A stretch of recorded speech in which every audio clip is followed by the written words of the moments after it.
said, I need to know what should be the feet distance during the salah. So obviously that's he. He is asking about the congregational prayer. And this is a very important question. And when we travel abroad to different countries and different societies, we see different traditions. While it's very, very simple to find out how should we line up in the salah. First of all, lining up and straighten the rows in the prayer is a must. The Prophet ﷺ said in the sound hadith, which is narrated by Anas ibn Malik, may Allah be pleased with him, أَقِيمُوا صُفُوفَكُمْ فَإِنِّي أَرَاكُمْ مِنْ وَرَاءِ ظَهْرِ. And this hadith is collected by Imam al-Bukhari. He said, you must straighten your rows in the congregational prayer because I could see you from behind my back. And this is a privilege that was given to Prophet Muhammad ﷺ, and obviously it is not for any of us. So Anas ibn Malik, may Allah be pleased with him, said that one of us used to adhere his shoulder to the shoulder of the person next to him in the line or in the row, and his foot next to his foot, and obviously his knee.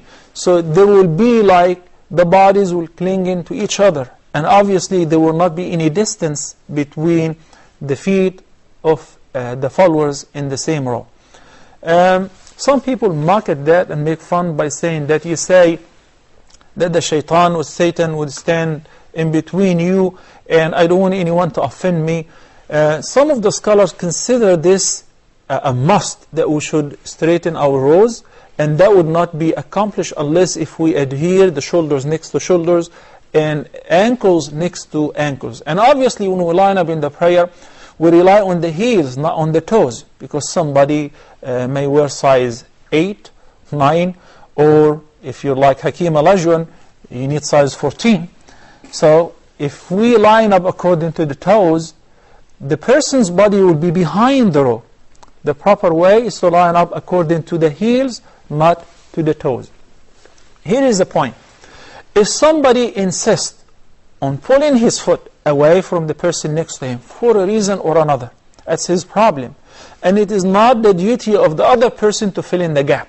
Yes, the Prophet ﷺ ordered to fill in the gap, but not to the extent that one should open his legs as an open angle.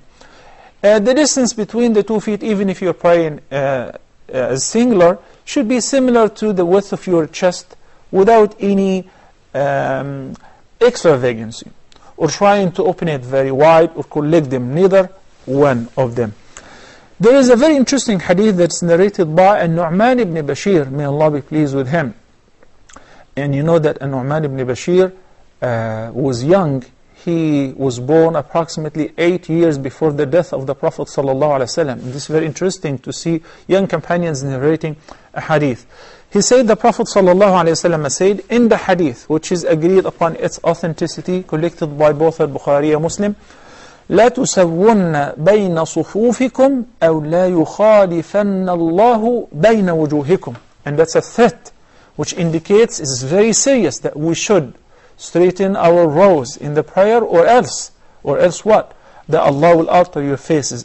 There are various explanations to that passage by the end of altering the faces as a punishment.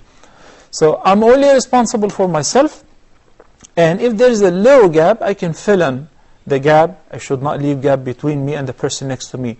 But if somebody is offended and does not want to, that's his choice, and I'm not responsible to open my legs wide to cover up for him.